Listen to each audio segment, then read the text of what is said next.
Dober dan. Pred vami je izobraževanje iz sklopa e-izobraževanje Inženirske zbornice Slovenije.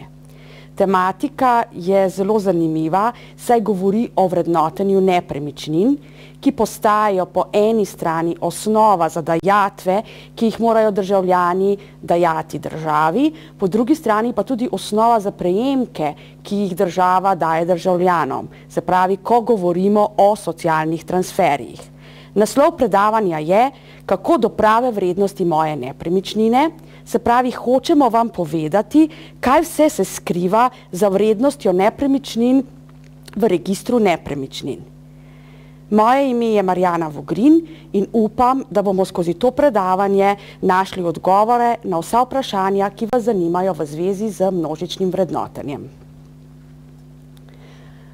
Predavanje je razdeljeno v 5 poglavij. Prva 4 poglavja poskušajo najti odgovore na vprašanja, v 5. poglavju pa smo vam pripravili primer izračuna vrednosti nepremičnin. Torej, skušamo vam odgovoriti, kaj je vrednost nepremičnine po množičnem vrednotenju, kaj je pravzaprav nepremičnina, kako nepremičnina dobi vrednost in seveda tisto, kar je zelo pomembno, kaj moramo narediti, da se prepričamo, da je naša nepremičnina res toliko vredna. Če najprej poskušamo odgovoriti na vprašanje, kaj je vrednotenje nepremičnin. Osnova za to je zakon o množičnem vrednotenju, ki definira v svojem 3. členu, da je vrednost nepremičnine posplošena tržna vrednost, določena z postopki in metodami množičnega vrednotenja. Torej, ne gre za neko individualno vrednost naše nepremičnine. Se pravi, ne gre za seštevek nekih vlaganj, ki smo jih imeli mi za našo nepremičnino. Tudi ne, po kakšni ceni se je ta konkretna nepremičnina prodala na trgu, ampak gre za neko posplošeno vrednost, se pravi za nek seštevek prodaj in iz njega izračunano neko povprečno vrednost, ki pa se nekako na nek način obdela z postopki in metodami množičnega vrednotenja. Seveda nas zdaj zanima, kaj so to postopki in metode množičnega vrednotenja. Geodetska uprava beleži vse transakcije, torej vrednosti vseh prodaj in osnovne značilnosti za posamezno nepremičnino v evidenci trga nepremičnin. Na podlagi teh zbranih podatkov o vseh transakcijah, o vseh prodajah različnih nepremičnin, pa z različnimi statističnimi in analitičnimi metodami pride do posplošene tržne vrednosti. Torej, rezultat obdelav teh transakcij, teh prodaj nepremičnin so modeli vrednotenja, se pravi neka pravila za posamezno vrsto nepremičnin in pa znotraj modelov vrednotenja tudi vrednostne ravni teh modelov. Nepremičninam, torej, ki imajo podobne lastnosti, se uporabljajo za podobne dejavnosti in dosegajo na isti lokaciji enake vrednosti, se vrednost izračuna na enak način. In to preprosto pomeni, da se uvrstijo v isti model. Če si ogledamo to na primeru, naprimer imamo, kot vidite tukaj napisano, stanovanjsko hišo z enim stanovanjem, stanovanjsko hišo z 2 stanovanjama in pa vrstno hišo.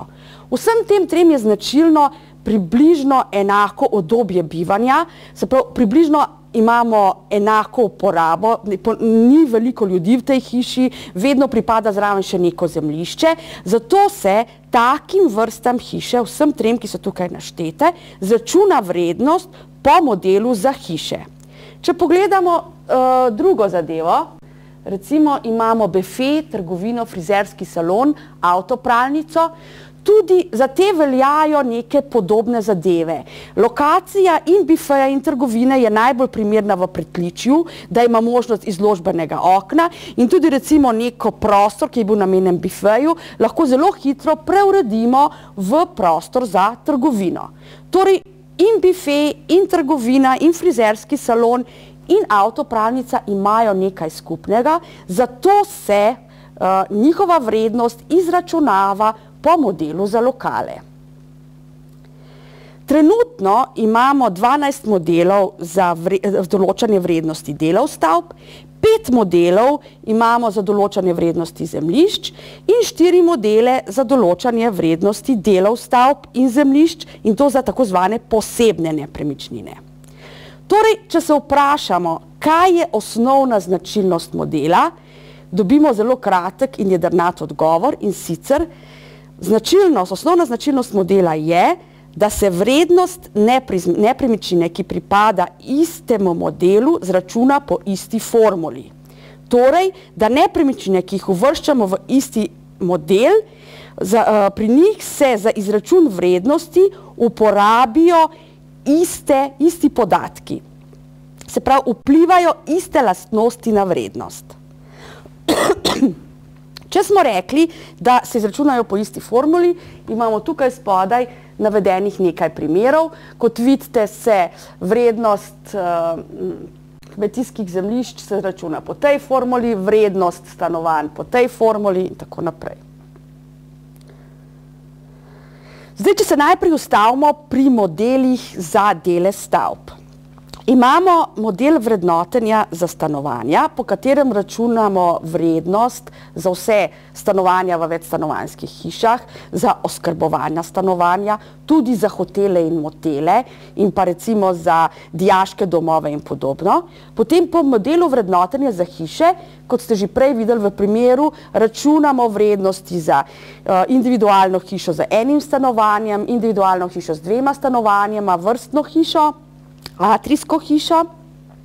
Potem imamo model za vrednotenje garaž, se pravi, skozi ta model računamo vrednosti za vse vrste garaž, od samostoječih do, bom rekla, pokritih parkirnih mest. Potem imamo model vrednotenja za lokale, po kateri formuli, se pravi, po ta model uvrščamo od bifejev, kot ste videli, trgovin in različnih prostorov za storitveno dejavnost. Potem imamo model vrednotenja za pisarne, v katere uvrščamo pisarne. Potem po tem modelu se vračuna tudi vrednost recimo za zdravstvene domove, za klinike, za muzeje, za šole. To se zdi malo čudno, ampak v bistvu je tako, če bi spraznili neko šolo in ne bi bila več namenjena šoli, zakaj bi uporabili te prostore? Najbližji so temu pisarniški prostori. Zato je pač bila sprejeta odločitev, da se tudi za te zadeve izračunava vrednost kot za pisarne. Potem imamo model vrednotenja za industrijske stavbe. Skozi ta model računamo vrednost za tovarne, potem za vsa skladišča, za hangarje, remize. Potem imamo model za težko industrijo. Tukaj računamo vrednosti recimo za plavš, koksarno, razne silose in rezervoarje. Potem imamo model vrednotenja za zidanice.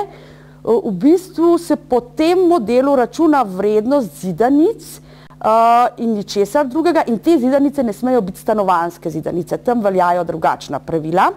Potem imamo model vrednotenja za kmetijske objekte, po katerem se računa vrednost za vse kmetijske objekte, razen za zidanice, se pravi od hlevov do čisto, bom rekla, koruznikov, pomožnih kmetijskih objektov.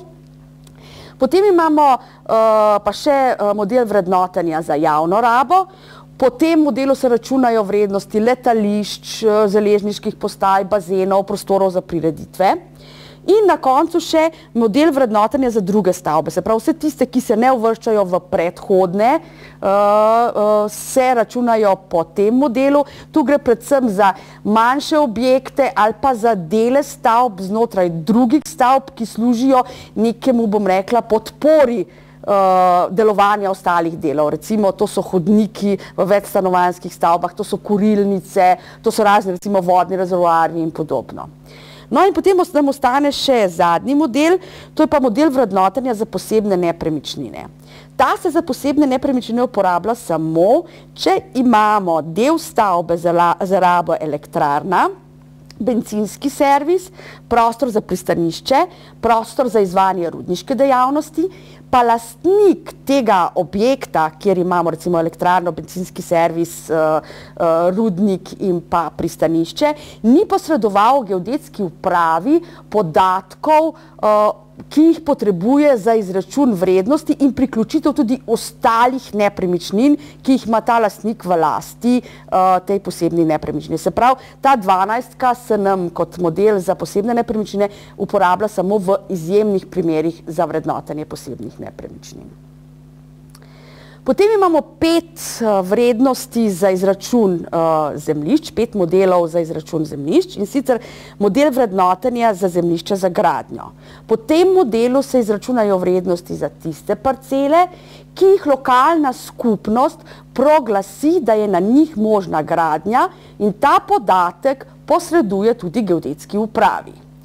Po modelu vrednotenja za pozidana zemljišča se izračunava vrednost tistih parcel, na katerih stojijo poslovne stavbe, večstanovanjske stavbe, industrijske stavbe, in se za preostanek se pravi za tisti prostor, kjer ta stavba ne stoji, izračuna vrednost po tem modelu. Potem imamo model vrednotenja za kmetijske zemljišča. Po tem modelu se izračuna vrednost parcel, ki so po namenski ali dejanski rabi kmetijska zemljišča. Enako velja za model za gozdna zemljišča, se pravi, izračuna se vrednost tistih parcel, ki jih po namenski rabi ali pa po dejanski rabi deklariramo kot gozd. In potem imamo še model vrednotenja za druga zemljišča, se pravi, to so pa vsa tista zemljišča, ki so v naravi in v planskih aktih in dejanski rabi proglašena kot vodna zemljišča ali pa kot neka nerodovitna zemljišča, in tudi vsa tista zemljišča, ki so po planskih aktih uvrščena v stavbna zemljišča, vendar na parcelah ne stoji še nobena stavba in občina jih ni proglasila, da so primerne za gradnjo. No, in na koncu imamo še 4 modele za posebne nepremičnine. V primeru, da lastnik elektrarne, bencinskega servisa, rudnika ali pa pristanišča poroča geodetski upravi nabor parcel, ki jih potrebuje za izvajanje svoje dejavnosti, plus mora še poročati recimo pri bencinskih servisih, koliko nafte proda, pri pristaniščih, koliko ima privezov, pa koliko ima prihodka, pri elektrarnah, koliko električne energije proizvede, pri rudnikih, koliko premoga recimo nakoplje, koliko rude nakoplje. Če vse te podatke posreduje, potem se njegove nepremičnine vrednotejo po teh modelih in ne po modelu, ki smo ga srečali prej. No, čeprav imamo 2 ali več nepremičnin uvrščenih v isti model in imata čisto popolnoma enake lastnosti, pa ugotovimo, da vedno nimata enake vrednosti. Zakaj? Glejte, mi smo vzeli eno individualno hišo z velikostjo, bom rekla, 200 kvadratnih metrov površine, 150 kvadratnih metrov uporabne površine, zgrajeno tam enkrat začetek 90-ih let, in smo to hišo postavili po Sloveniji. Se pravi, postavili smo na različne lokacije po Sloveniji.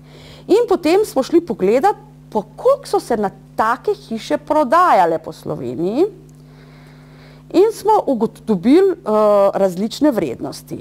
Recimo, dobili smo v okolici Ljubljane, pa v Kopru, da bi se taka hiša prodala po vrednosti 500 evrov, 500 tisoč evrov, medtem kot recimo na Kozjanskem bi se taka hiša prodala za 36 tisoč evrov. Torej, ugotovili smo, da se enaka hiša z enakimi lastnostmi po Sloveniji prodaja lahko glede na lokacijo po različnih vrednostih. Se pravi, ugotovili smo, da ima na samo vrednost nepremičnine tako v realnem življenju, sploh pa v množičnem vrednotenju, da ima velik vpliv lokacija. In ta vpliv lokacije se prikaže z conami in pa vrednostnimi ravni znotraj modela. Če pogledamo Slovenijo, vidite, tle gor imate sliko, je Slovenija razdeljena na polno manjših poligonov različnih barv. Vsak tak zaprt poligon, ki ga imamo, predstavlja eno vrednostno cono. Se pravi, to je območje, kjer je recimo naša hiša, ki smo jo prodali, katere vrednost smo prej gledali, znotraj tega poligona ima povsod enako vrednost. Zdaj, če si zadevo ogledamo malo pobliže, se pravi, če si pogledamo, kako zadeva izgleda v okolici Kranja, vidite, da imate tukaj posamezne te zaključene celote in zdaj si poglejmo, koliko je po posamezni coni bi bila ta naša hiša v okolici Kranja vredna. In dobimo zelo različne vrednosti in če pogledate, pa vidite, da je recimo tukaj v coni, kjer je okolo Knakla, pa v coni okrog Godešiča, pa v coni okrog Valburge imamo povsod vrednost stavbe 207 000 evrov. Kaj to pomeni? Se pravi, v bistvu imamo cone z isto vrednostjo in pravimo, da cone z isto vrednostjo imajo enako raven. Se pravi, v teh conah je stavba enako vredna. Recimo, mi imamo tole vrednostno raven 13 v Naklem, Valburgi in v Godešiču. Zdaj, v posameznih modelih imamo različno število ravni. Če pogledamo to našo individualno hišo, ki smo jo že zdaj skozi gledali, vidimo, da imamo možnih 20 ravni. Najvišja, kot smo videli, je v Ljubljani, to je 20. raven, medtem ko imamo na Kozjanskem prvo raven. Recimo za javne objekte imamo 12 ravni, za kmetijske objekte imamo pa samo eno raven in tudi samo eno cono.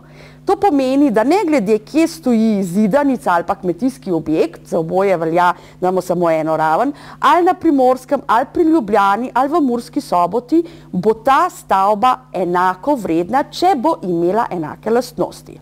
Če pogledamo tudi zemljišča, pri zemljiščih za gradnjo vidimo, da imamo 20 ravni, recimo pri kmetijskih zemljiščih imamo pa 15 ravni. Kako določimo, bom rekla, raven posamezni nepremičnini? Vsaka nepremičnina ima v registru nepremičnin zapisane koordinate centroida.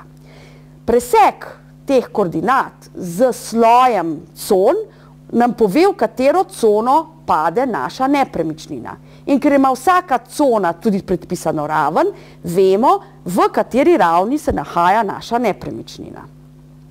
Torej, če se najprej ustavimo pri delih stavb, za vsako raven znotraj modela se izdela vrednostna tabela. Vhodni podatek v to vrednostno tabelo pa sta letnica izgradnje in pa površina stavbe.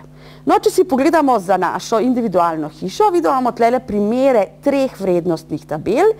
Ena je vrednostna tabela za 16. raven, ena za 14. raven in ena za 5. raven. In zdaj, če pogledate, vidite, da če imamo stavbo veliko 200 kvadratnih metrov in da je bila ta stavba zgrajena pred letom 2029, bo vredna 145 000 evrov v primeru, da stavba stoji v coni, ki ima 16. raven. Če pogledamo, kakšna je njena vrednost v coni 14. ravnjo, vidimo, da že vrednost pade na 117 000 evrov. Če gremo pa pogledati v cono za 5. ravnjo, pa vidimo, da je njena vrednost pade na 37 000 evrov. Torej, kot smo rekli, pri delih stavb imamo za vsako raven določeno tabelo, se pravi vrednostno tabelo, s katere dobimo osnovno vrednost nepremičnine na podlagi podatka o letnici izgradnje in pa na podlagi površine stavbe nepremičnine, ki jo obdelujemo. Malo drugače je pri zemljiščih. Pri zemljiščih imamo vrednostno tabelo, ki prikazuje glede na raven, koliko kvadratnih metrov je vredno take vrste zemljišče. Recimo, če tlele pogledate, imate tlele pozidana zemljišča, vidite, pozidano zemljišče ima 20 ravni, v prvi ravni je vredno zemljišče 2 evra, v 20. ravni pa 110 evrov. In tako imamo tudi za kmetijska zemljišča, kot vidite, pa recimo zemljišča za gradnjo, se pravi za vsa zemljišča imamo pa podano tako, da imamo v vsaki vrednostni ravni podano, koliko je kvadratni meter vreden. Se pravi, zdaj smo videli, da ima lokacija zelo velik vpliv na vrednost posamezne nepremičnine. Torej, če imamo nepremičnino, ki ima vse lastnosti enake razen lokacija, vidimo, da se njena vrednost lahko bistveno spreminja. Bi bilo pa dobro, da si ogledamo zadevo še z drugega konca. Se pravi, mi smo tlele nekje v bližini Kranja, avtoceste. Tukaj gorka imate tale križec, to je ta lokacija. In zdaj si bomo pogledali, kako so pa različne vrednosti nepremičnin, če pripadajo drugemu modelu ali pa se uporabljajo za druge zadeve. Naprimer, če imamo na tej lokaciji, kjer imamo tale križec, se pravi, če tlele pogledam, če bi imeli tam zemljišče za gradnjo, se pravi, tisto zemljišče, kjer bi občina rekla, na tej parceli je pa možno graditi, se pravi, lahko se pridobi gradbeno dovoljenje in se začne graditi in tak kvadratni meter takega zemljišča na tej lokaciji je vreden 178 evrov. Če bi imeli postavljeno tukaj na parceli individualno hišo, katere vrednost bi se določevala po modelu za hiše, potem bi prvih 150 kvadratnih metrov te parcele bi bilo vrednih 217 evrov, ostala parcela od 150 do 600 kvadratnih metrov pa bi bila vreden kvadratni meter po 85 evrov. Če bi imeli tukaj parcelo, na kateri bi stala poslovna stavba ali pa večstanovanjska stavba, bi okolica, se pravi ne tisto, kar je pod parcelo, pa tisto, kar je nujno potrebno za delovanje stavbe, se pravi dvakratni fundus, če bi mi od te parcele odšteli dvakratni fundus neke poslovne stavbe, bi okoliški metri imeli na tej lokaciji vrednost 46 evrov. Če bi bilo to drugo zemljišče, se pravi, da bi bilo to stavbno zemljišče, na katerem ne bi bile parcele, ne bi bilo stavbe gor in na tej parceli tudi ne bi bilo možno graditi nove stavbe, potem bi bila vrednost kvadratnega metra te parcele 8,90 evrov.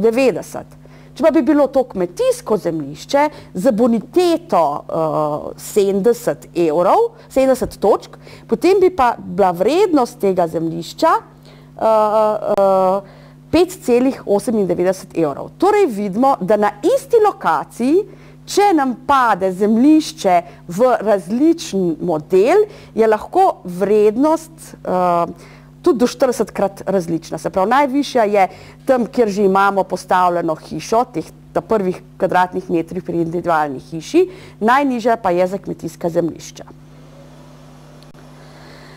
Zdaj smo dobili neke vrste osnovno vrednost nepremičnine. Če bi tukaj se ustavili, potem bi mogle imeti vse nepremičnine, ne glede na to, a so bolj vzdrževane ali manj vzdrževane, a so priključene na gospodarsko javno infrastrukturo, a imajo vodovod, z kakšnega materiala so, ali so lesene ali so betonske, bi mogle imeti enako vrednost. To pa vemo, da ne more biti. Zato na podlagi ostalih lastnosti nepremičnine, kot so dejanska raba dela stavbe, namenska raba zemljišča, dejanska raba zemljišča, priključki na GJI, lega v stavbi, možnost uporabe dvigala, uporaba materijala za gradnjo, določeno, se pravi, na podlagi vseh teh podatkov pa lahko določimo število točk, iz katerih oblikujemo korekcijske faktorje, s katerimi lahko povečamo ali pa zmanjšamo vrednost same nepremičnine. Zdaj, če si to pogledate na prosojnici, vidite, da imamo glede na rabo, imamo mi različno število točk, podamo lahko stavbi. Recimo, individualna stavba, kjer je samo eno stanovanje, bo imela 70 točk, medtem ko ima recimo vrstna hiša v sredini, kjer imamo po 2 stanovanja v tej vrstni hiši, pa 50 točk. No, če gremo potem naprej, 50 točk. Vidimo, če ima vodovod, dodamo zraven še dodatnih 12 točk. Če ima elektriko, dodamo še zraven 8 točk. Recimo, da kanalizacije nima, potem smo zdaj nabrali 70 točk. In če gremo še naprej, da ima ta stavba pač kamin, da se kurna drva, imamo 72 točk. In če pogledamo, med 71 in 80 točk imamo korekcijski faktor 0,85, torej vrednost, ki jo dobimo iz osnovne tabele, pomnožimo z 0,85 in se s tem vrednost stavbe zaradi lastnosti, ki jih ima, zmanjša za 15%. Če si zdaj poskušamo odgovoriti na vprašanje, kaj je torej vrednost nepremičnin po množičnem vrednotenju, potem lahko rečemo naslednje. Vrednost nepremičnin po množičnem vrednotenju je vrednost, ki jo glede na uporabo nepremičnine, se pravi, a gre za hišo, a gre za garažo, a gre za železniško postajo, ali za cesto, ali za vodno zemljišče, glede na lokacijo, ki ima blazen vpliv, kot ste videli zdaj, ker smo gledali teh diapozitivov, glede na površino nepremičnine, potem pri delih stavb, glede na letnico izgradnje in pa letnico obnov, ker na podlagi letnice obnov se spremeni, se popravlja letnica izgradnje in pa na podlagi drugih lastnosti, ki jih še imajo nepremičnine, ki se vodijo v registru nepremičnin, na podlagi vseh teh podatkov pridobimo iz vrednostnih tabel in pa iz točkovnikov vrednost nepremičnine po množičnem vrednotenju. Vendar se moramo pa zavedati, da vrednostne tabele in pa točkovniki se pa oblikujejo iz stanja na trgu, se pravi iz podatkov, ki jih Geodetska uprava vodi v evidenci trga nepremičnin, se pravi iz realnih podatkov prodaj, ki se pa na podlagi statističnih metod potem jim določi neka posplošena vrednost. Se pravi, mi nepremičnini pridobimo vrednost posamezni na podlagi podatkov, kot smo rekli, iz tabel in točkovnikov, tabele in točkovniki pa nastanejo na podlagi podatkov o realnih prodajah na trgu. Zdaj smo zvedeli, kaj je to vrednost nepremičnine po množičnem vrednotenju, zdaj nas pa zanima, kaj je pravzaprav nepremičnina, kateri določamo vrednost. V registru nepremičnin se vodijo podatki o zemljiščih, torej o parcelah, in pa o stavbah in njihovih delih. Zavedati se moramo, da je register nepremičnin narejen tako, da ima vsaka stavba vsaj en del. Recimo, če imamo individualno hišo z enim stanovanjem, katerega lastnik je ena družina, ena oseba, potem ima ta stavba samo en del.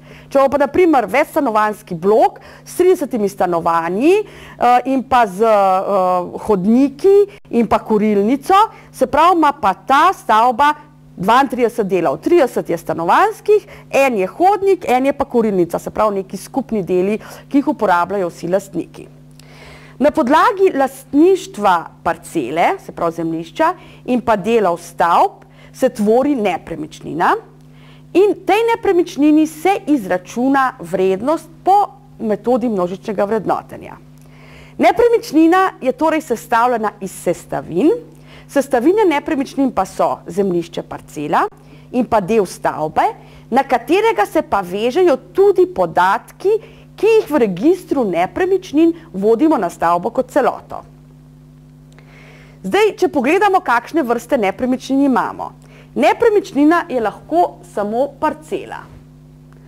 To je takrat, kadar na parceli ne stoji noben objekt, ne stoji nobena hiša, takrat se zračuna vrednost za nepremičnino, ki je samo parcela. Tak način se uporablja tudi takrat, kadar je na parceli ustanovljena stavbna pravica in je stavba, ki stoji na tej parceli, zgrajena na podlagi stavbne pravice. Takrat se bo parceli posebej izračunala vrednost, stavbi zgrajene na podlagi stavbne pravice pa posebej. Enako velja tudi recimo za gradnjo na tujem zemljišču. Če je zemljišče v lasti druge osebe, kot je stavba, potem se zemljišče izračuna vrednost, kot bi bila samo parcela, kot da je nepremičnina samo parcela. Potem imamo drugo nepremičnino, jo sestavimo kot nepremičnino, ki jo sestavljata parcela in del stavbe. To je povsod tam, kjer je stavba, ki stoji na parceli, v enakem lastništvu, kot je parcela.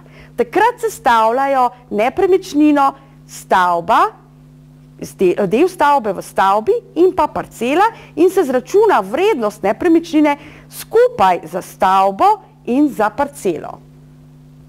Potem imamo naslednjo možnost, nepremičnino lahko tudi sestavlja več delov stavb in ena parcela. Zdaj, tukaj imamo več možnosti. Lahko imamo na eni parceli 5 stavb s po enim delom, ki so vse v lasti istega lastnika in bo za vseh 5 stavb plus za parcelo se zračunala skupna vrednost. Lahko pa imamo eno parcelo, eno stavbo in noter 5 stanovanj, ki so vse v lasti istega lastnika. V tem primeru bo nepremičnina sestavljena iz parcele in stavbe s 5 stanovanji. Recimo tukaj imate na sliki primer, je mešana zadeva. Vidite, da v stavbi 1, 4, 5, 3 imamo 2 dela, ostale stavbe imajo pa po en del. Se pravi, vidimo, da v tem našem primeru, ki ga gledate, sestavlja nepremičnino 4 stavbe, 3 imajo po en del, ena ima 2 dela in pa parcela, na kateri te stavbe stojijo. In pa seveda še četrti primer nepremičnine. Nepremičnino sestavlja samo del stavbe. To je takrat, kadar imamo ustanovljeno etažno lastnino, je posamezni del stavbe v stavbi, kjer je ustanovljena etažna lastnina, predstavlja svojo nepremičnino. Enako v bistvu govorimo takrat, kadar je parcela v drugi lasti, kot je stavba, tako kot smo že rekli na začetku. Če gre za gradnjo stavbe na podlagi stavbne pravice, bo parcela samostojna nepremičnina in bo kot nepremičnina parcela, stavba s svojimi deli bo pa svoja nepremičnina. Torej, kot vidite, imamo 4 vrste nepremičnin. Če na hitro ponovimo, lahko je nepremičnina samo parcela, lahko je nepremičnina samo del stavbe, lahko je nepremičnina parcela plus en del stavbe ali pa parcela plus več delov stavb ali celo več stavb z deli stavb.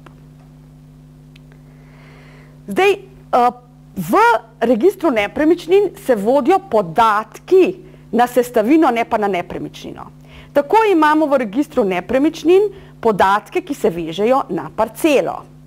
Potem imamo v registru nepremičnin podatke, ki se vežejo na del stavbe in seveda imamo tudi podatke, ki se vežejo na stavbo in te podatki se potem pripišejo na vse dele, ki so v tej stavbi.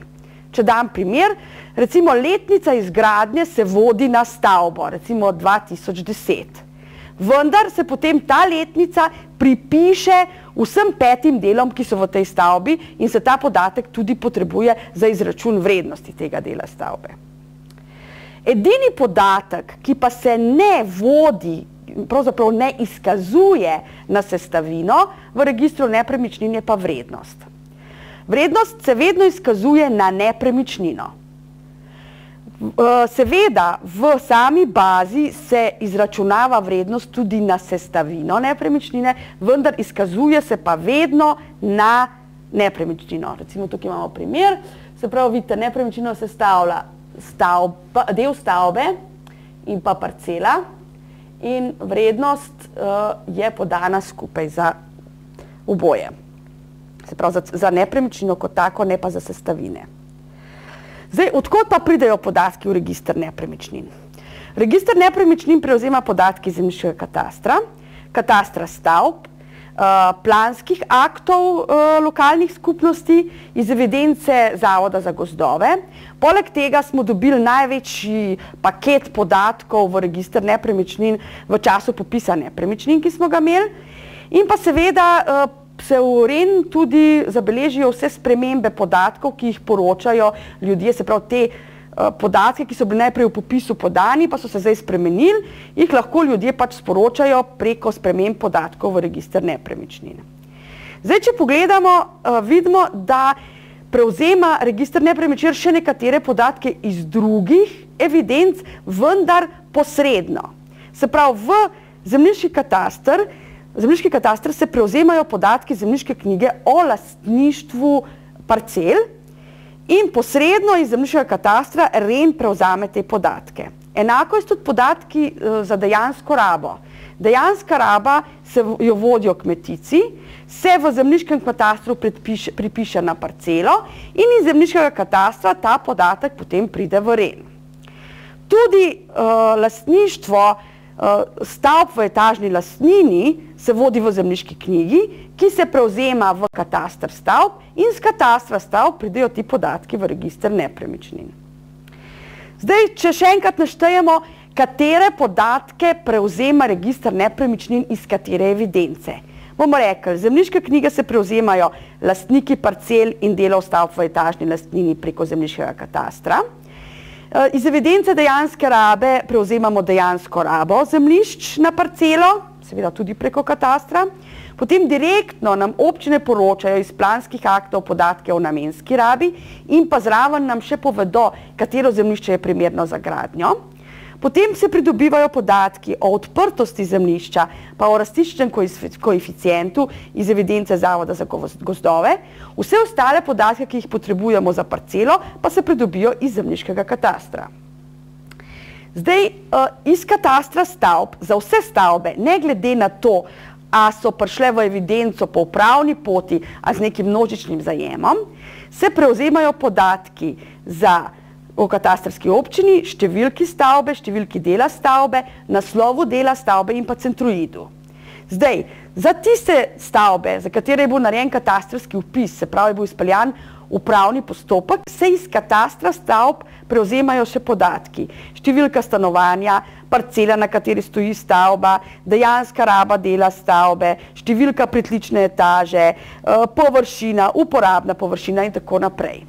Medtem ko so vse te podatke, ki jih za stavbe, ki so bile z upravnim postopkom vpisane v evidenco katastra stavb, lahko dobimo iz katastra stavb, pa za ostale stavbe, ki niso bile tako vpisane, smo te podatke dobili z popisa ali pa jih zdaj pridobivamo dnevno iz sprememb. Zdaj, izvorni podatki registra nepremičnin so pa trije. To je model vrednotenja, to je vrednostna raven v modelu vrednotenja in pa jasno vrednost. Ti trije podatki so pa izvorni podatki registra nepremičnin, ki so pa seveda odvisni od vseh drugih podatkov, ki jih dobimo iz cele palete, kot ste videli, drugih evidenc. Zdaj smo ugotovili, kaj je to nepremičnina, kakšni podatki se vodijo na nepremičnino. Za nas pa zanima, kako pa nepremičnina dobi vrednost. Kako naša posamezna nepremičnina dobi vrednost. Prvi pogoj je, da morajo biti vsi podatki, ki so potrebni in pa sama nepremičnina vpisana v register nepremičnin. Recimo tukaj imamo nek primer, ko točno vidimo, da stavba obstaja, vendar stavba ni vrisana ni vpisana v katastar stavb in posledično tudi ne v REN. V takem primeru, čeprav stavba v naravi obstaja, ker ni evidentirana v katastar stavb in posledično tudi v register nepremičnin, bomo dobili v takem primeru vrednost samo za parcelo. Stavbe ni. Potem imamo naslednji primer.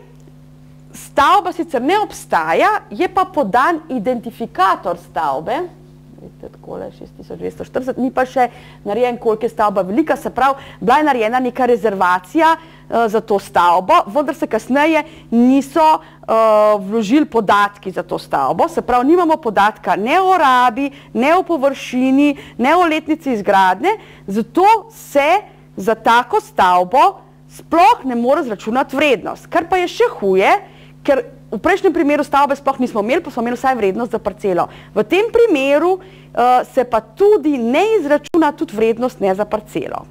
Zato, ker na tej parceli bi mogla biti neka stavba, za katero pa manjkajo določeni podatki. No, tukaj je pa še ta tretji primer, ki se nam tudi lahko zgodi. Se pravi, v bistvu imamo pa mi stavbo, ki je bila celo katastrsko vpisana, za katero imamo podatke o površini, vsem, ni pa podatka o letnici izgradnje. Se pravi, v register nepremičnin ta podatek ali pa v katastar stavb ni prišel in zato mi nimamo sploh ne podatka, vseh podatkov o nepremičnini in se tudi ne more zračunati vrednost. Zdaj, če pa imamo podatke tako, kot je treba, kako pa potem določimo posamezni nepremičnini vrednost? Prvi korak je, da moramo določiti model.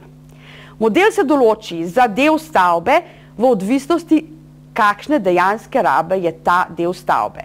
Če ima recimo del stavbe dejansko rabo stanovanje v enostanovanjski stavbi, bomo določili kot model hiš. Če je recimo če imamo dejansko rabo garaža, bomo določili model za garaže. Pri zemljiščih se določi model na podlagi tega, kakšna je namenska ali pa dejanska raba zemljišča. Se pravi, če je namenska raba zemljišča za gradnjo, potem bo model zemljišče za gradnjo. Če je namenska raba kmetijska, potem bomo uporabili za izračun model za kmetijska zemljišča. Pri posebnih nepremičninah je pa treba pač imeti neke dodatne podatke, da se ta in ta nepremičnina uvršča v posebne nepremičnine. Ampak pri delih stavb, kot smo rekli, dejanska raba, pri parcelah namenska ali pa dejanska raba. Ko imamo enkrat določen model, potem moramo mi določiti raven. Raven določimo na podlagi koordinat centroida nepremičnine. Torej, ali centroida parcele ali pa stavbe. Z conami modela presekamo podatke o koordinatah in dobimo, v katero raven uvrščamo našo nepremičnino. Naslednji korak je določitev osnovne vrednosti. Torej, ko mi vemo, v katerem modelu smo, vemo, na kateri ravni se nahaja cona, kamor spada naša nepremičnina. Potem, če gre za del stavbe, moramo pridobiti podatek o letu izgradnje, letu obnov, oken, strehe, inštalacij, potem pa fasade in na podlagi teh potem lahko oblikujemo leto izgradnje, kakšno je. Se pravi, popravimo to leto izgradnje, če imamo vse te obnove narejene, in pa na podlagi površine izračunamo osnovno vrednost dela stavbe. Če pa govorimo o zemljišču, potem pa samo na podlagi površine iz tabel pridobimo osnovno vrednost. Ko imamo enkrat osnovno vrednost stavbe, pa iz točkovnikov na podlagi podatkov o dejanski rabi, vezanosti stavbe na GJI, razmeri med uporabno in površino, recimo pri zemljiščih od bonitete zemljišč, se pravi razni te drugi faktori, drugi podatki, ki se vodijo v registru nepremičnin. Na podlagi teh podatkov dobimo neke korekcijske faktorje, ki jih dobimo iz točkovnikov in tako zračunamo končno vrednost. Torej, model, raven, osnovna vrednost, končna vrednost. To so tisti 4 koraki, skozi katero mora iti vsaka nepremičnina, da dobi svojo vrednost. Zdaj smo ugotovili, kako nepremičnina dobi vrednost. Za nas pa zanima, kaj moramo pa narediti, da se prepričamo, da je vrednost te nepremičnine prava. Vse je v podatkih. Se pravi, vedno je treba preveriti vse podatke o nepremičnini. Zdaj, kaj moramo najprej narediti? Najprej preverimo podatke, predvsem tiste, za katere smo že ugotovili, da vplivajo na vrednost. Ali pa, da če vemo, da naša nepremičnina spada v ta in ta model, si ogledamo točkovnik in vidimo, vsi ti podatki vplivajo na njeno vrednost, moram preveriti, če so pravi. Zdaj, ukolikor so pravi, potem je vrednost taka, kakršna je. Ukolikor pa niso, jih je pa treba popraviti. To je pa drug korak.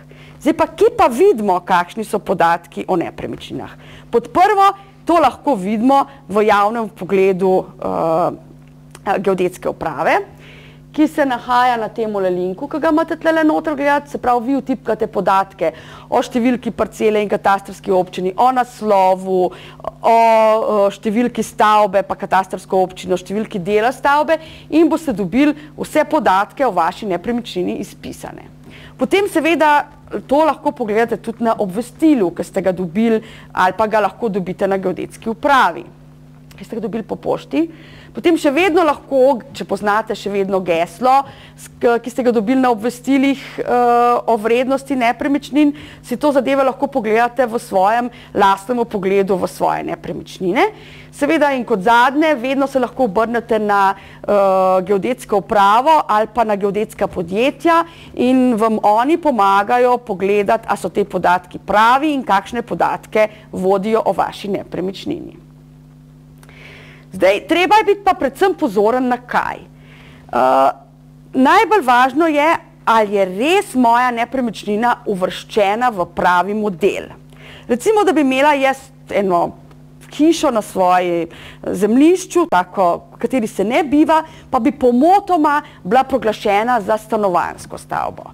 Recimo, če imamo mi, tle smo recimo v 13. ravni, in takrat pa bi bila stavba recimo zgrajena pred letom 29, kvadratni meter take stavbe za izračun osnovne vrednosti, se pravi kvadratni meter take stavbe za izračun osnovne vrednosti, je čez 1000 evrov. Če pa je to v resnici kmetijska stavba, ki jo imam, proglašena je pa v registru nepremičnin kot po dejanski rabi, da je stanovanjska, vidite, kakšna je razlika v vrednosti. Vrednost kvadratnega metra kmetijske stavbe je 2 evra.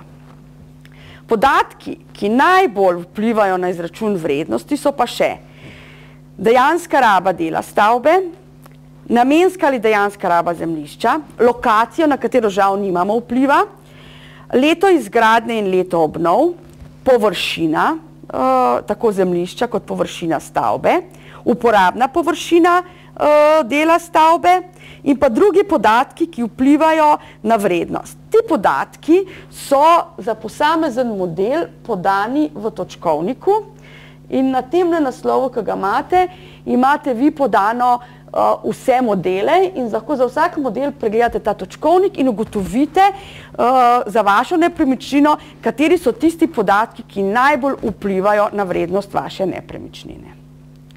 Zdaj, jaz vam bom povedala ene par primerov, kaj se lahko zgodi, če imamo napačne podatke. Naprimer, mi imamo napačno določen model, po katerem se vrednoti stavba. Jaz sem naredila primer, naprimer v bližini Kranja imamo objekt površino 21 kvadratnih metrov, ki bo zgrajen leta 2000. Ta objekt se uporablja zato, da imamo noter shranjena kolesa, pa včasih imamo kakšne, bom rekla, ostanke lesa, tudi kurmo, pa recimo, ko se bliža nevihti, pa celo parkiramo avto v ta objekt. In zdaj, če mi to proglasimo za garažo, bo vrednost tega objekta 12 000 evrov. Če to proglasimo za drvarnico, zato ker včasih kakšne ostanke drv spravimo noter, bo ta vrednost 1300 evrov. Če pa to proglasimo za drug kmetijski objekt, in drug kmetijski objekt je tudi namenjen kolesarnicam ali pa bom rekla tem manjšim lopam, ki jih imamo ob hišah in v njih shranjujemo kolesa, pa kosilnice in podobno, takrat bo pa ta zadeva vredna 630 evrov. Torej, vidite, kako pomembno je, da damo pravo rabo posameznemu delu stavbe. Zdaj, drug tak primer nastopa, ko mi sicer smo znotraj pravega modela, ampak zato, ker smo dali napačno dejansko rabo, dobimo napačne korekcijske faktorje. Naprimer, imamo poslovno stavbo v centru Ljubljane, ki se uporablja kot arhiv. Ker takrat, ko se je izvajal popis ali pa se je delal katastrski vpis, so določili, da je ta dejanska raba, da je to poslovni prostor, zato ima korekcijski faktor enko. Če bi bila pa to arhiv, tako kot res je, bi imel pa korekcijski faktor 0,7. Torej vidimo, pri 100 kvadratnih metrih površine je razlika skoraj 70 000 evrov v vrednosti. No, naslednji tak primer je pri garažah. Mi imamo recimo garažno hišo v Ljubljani, noter so parkirni boksi, garaže niso zaklenjene, površina je pa 430 kvadratnih metrov. Če bi to rekli, da je to garaža v garažni hiši, kar bi bilo narobe, ker to je samo takrat, kadar so garaže zaprte, noter zaklenjene, potem bi imeli faktor 1 korekcijski. Če pa rečemo, da je to pokrito parkirišče, je pa faktor 0,95. In vidimo, pri 430 kvadratnih metrih parkirnih površin je vrednost, če rečemo, da je to garaža v garažni hiši 435 000, vrednost pokritega parkirišča pa 413 000, torej več kot 20 000 evrov razlike v vrednosti. No, in potem imamo pa še en primer, ki se pa zelo velikokrat, bom rekla, dogaja, namreč nepravilno določena uporabna površina. Naprimer, en primer imam tak v Ljubljani, imamo trgovski center, ki je velik 1000 kvadratnih metrov. V tem trgovskem centru imamo 150 kvadratnih metrov skupnih vodnikov, avel, tehničnih prostorov, sanitarij in pa 100 kvadratnih metrov veliko skladišče, ki ga ne moramo definirati kot priročno skladišče. Ne? Zdaj, če rečemo, da je uporabna površina enaka površini, to je 1000 kvadratnih metrov, potem bomo dobili vrednost 1369 000 evrov. Če pa uporabno površino določimo pravilno, da je uporabna površina samo 750 kvadratnih metrov, pa vidite, da smo več kot za 200 000 znižali vrednost naše nepremičnine. Torej, kako popraviti podatke? Zdaj ste se prepričali, da če je karkoli narobe, je treba pogledati, ugotovili ste tudi, kje lahko nastanejo napake, zdaj pa kako popraviti podatke.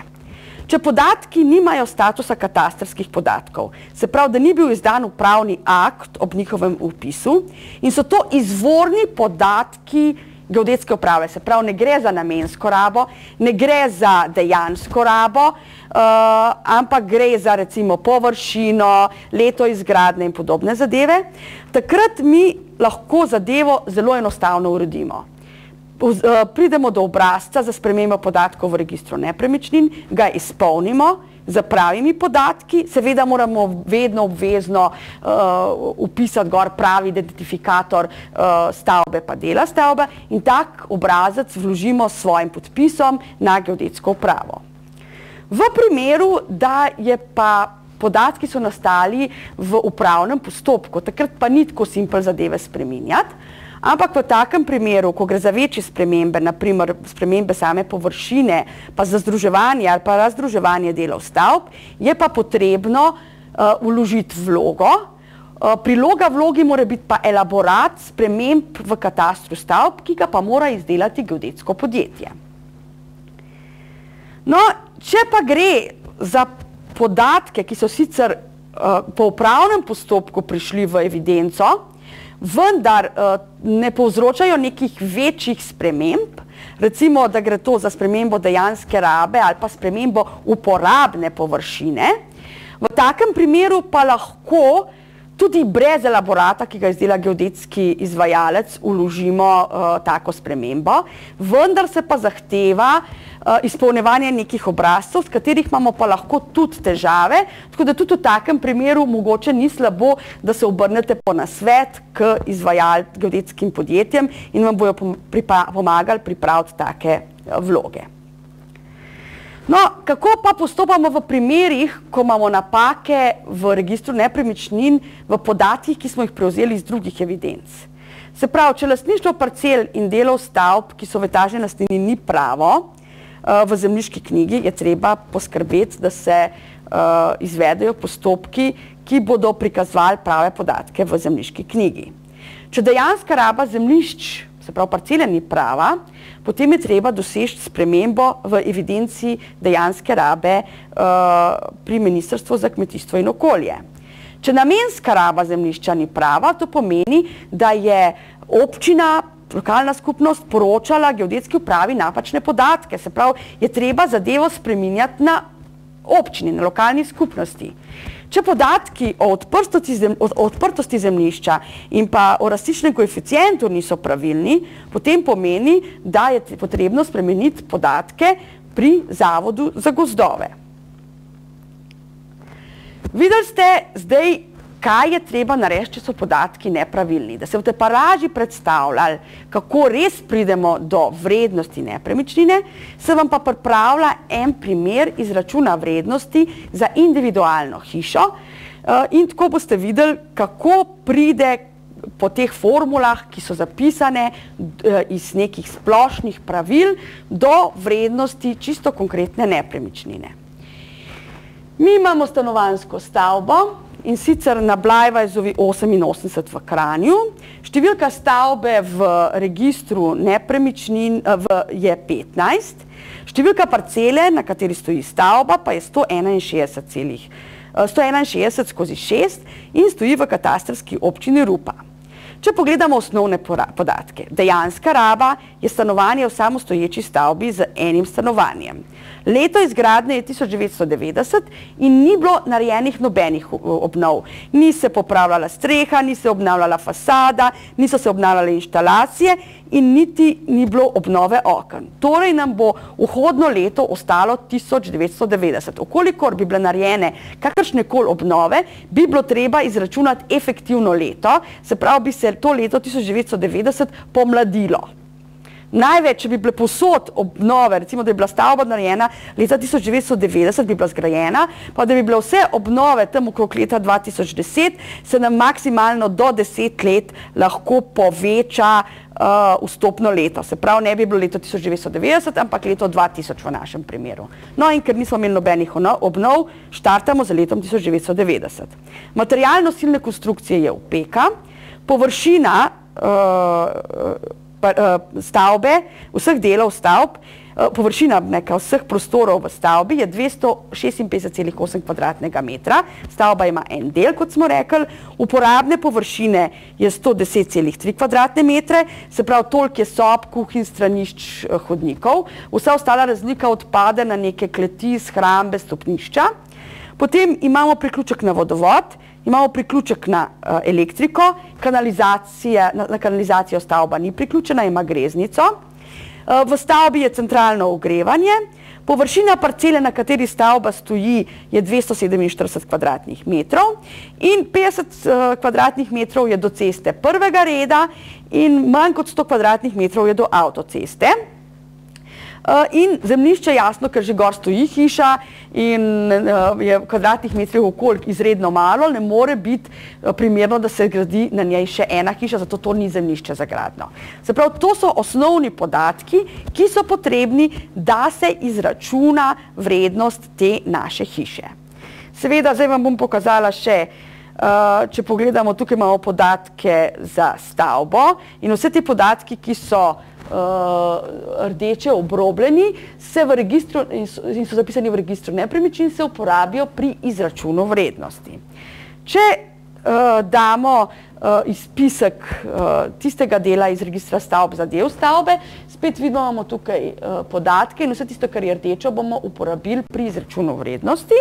In na koncu še sestavina parcela. Vidite, tudi tukaj imamo površino parcele in pa namensko in dejansko rabo ter vplivno območje. To so tudi podatki, ki jih potrebujemo za izračun vrednosti te nepremičnine. No in zdaj kot smo prej že pokazali, prva zadeva, kar je, moramo določiti model. Če vemo, da je dejanska raba stanovanje v samostoječi stavbi z enim stanovanjem, je to model za hiše. Se pravi, izračunali bomo vrednost tej nepremičnini po modelu za hiše. No, potem moramo določiti raven, to je drugi korak. Mi imamo koordinate in vemo, da rabimo imeti cone za model za hiše in ugotovimo, da je tukaj le parkirana tale hiša v tem robu, torej je v 16. ravni za model hiše. Leto izgradnje smo že ugotovili, da je leto 1990 in da ni bilo nobenih obnov delanih, se pravi, imamo zdaj raven, se pravi, vemo, katero vrednostno tabelo moramo vzeti, iz katerega modela. Videli smo, da je letnica 1990, se pravi, zdaj še pogledamo samo površino. Površina je 256,8 in iz te tabele preberemo, kakšna je osnovna vrednost stavbe. Vidimo, za 250 kvadratnih metrov je vrednost 330, to imamo tudi tukaj dol napisan. Zdaj, za teh 6,8 kvadratnega metra moramo pa vzeti vrednost po metru in ugotovimo, da je osnovna vrednost stavbe brez zemljišča, ki jo dobimo iz tabele ven, 334.681 evrov. Zdaj je pa potrebno izračunati vse korekcijske faktorje, s katerim bomo povečali ali pa zmanjšali vrednost te hiše. Najprej izračunamo vrednost korekcijskega faktorja, bom rekla, za lastnosti same hiše. Vidimo, da je hiša samostoječa za enim stanovanjem, je 70 točk. Imamo vodovod, imamo elektriko in imamo centralno ogrevanje. Seštevek je, nabor točk je 95 točk. Torej, če gremo pogledat v tabelo, vidimo, da nam to prinese, da je faktor za lastnosti hiše je n,96. Se pravi, osnovno vrednost bomo pomnožili s tem faktorjem in se nam bo vrednost za toliko zmanjšala. No, potem gremo naprej izračunati faktor razmerja med uporabno površino in površino. Zdaj, mi, če vidimo, da je površina 256 kvadratnih metrov, uporabna pa 110 kvadratnih metrov in dobimo, da je njuno razmerje n,43. In če gremo pogledat v to tabelo, ugotovimo, da dobimo 60 točk za to razmerje. In teh 60 točk nam prinese faktor korekcije 0,7. Se pravi, še en faktor, s katerim bomo znižali vrednost naše hiše. No, potem gremo pa pogledati, kakšen je material nosilne konstrukcije. Se pravi, z katerega materiala je nosilna konstrukcija, to je pa tretji korekcijski faktor. Mi vidimo, da je opeka, opeka ima 100 točk, gremo pogledati v tabelo, če imamo 100 točk, je faktor nosilne konstrukcije 1. To pomeni, da se ne bo nič spremenila vrednost zaradi tega faktorja. No, potem imamo pa še en faktor, to je pa faktor vpliva teh bližine infrastrukturnih objektov v stavbi. No, če pogledamo, vidimo, da imamo bližino ceste, tukajle, bližino ceste, in sicer je stavba bliže kot 50 metrov do ceste prvega in drugega reda in bliže kot 100 metrov avtocesti. Zdaj, če pogledamo, vidimo, da imamo tlele faktor 0,85 pa 0,90. Ko to zmnožimo, dobimo faktor 0,765, ampak po defaultu, se pravi, ne sme biti ta faktor vpliva infrastrukture nižji kot 0,8, se pravi, nam pripada kar faktor 0,8. No, zdaj smo zračunali vrednost same stavbe in dobili vrednosti posameznih korekcijskih faktorjev.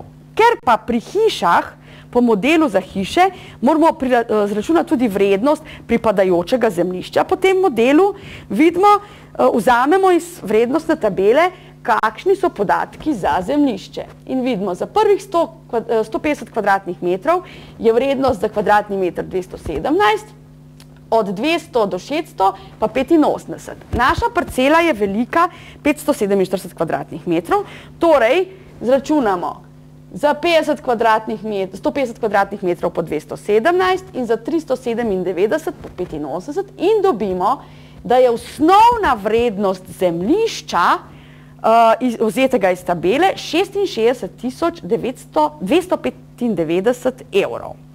Zdaj, ko naberemo skupaj vse, kar smo že prej zračunali, vse korekcijske faktore in obe osnovni vrednosti za stavbo in za zemljišče, potem zračunamo zadevo po formuli. Se pravi, vrednost, osnovna vrednost stavbe krat vsi faktori korekcij, ki se vežejo na stavbo. Ko to izračunamo, prištejemo temu vrednost osnovno zemljišča. Ta seštevek pa pomnožimo z korekcijskim faktorjem za lokacijo stavbe blizu neke infrastrukture. Se pravi, ta vpliva tako na zemljišče kot na stavbo. In na koncu dobimo, da je vrednost stavbe z zemljiščem 232.960. Se pravi, če bi vzeli samo vrednost iz osnovnih tabel, bi bila stavba vredna skoraj 400.000.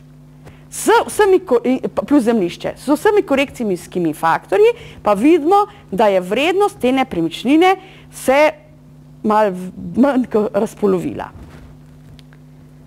Torej, če zdaj še preverimo, se pravi, naš izračun smo rekli je 232.000 in če gremo pogledati v javni pogled za to nepremičnino, dobimo točno enako vrednost. Še več o vrednosti pa o vrednotenju in pa še o drugih zanimivih temah lahko izveste na spletnem naslovu izs.mitv.si in sicer v razdelku e-izobraževanja IZS. Za poskušino o tem, kaj vrednost je in za iskanje prvih odgovorov o tem, pa upam, da vam je moje predavanje zadostovalo. Želim vam še veliko prijetnih dni.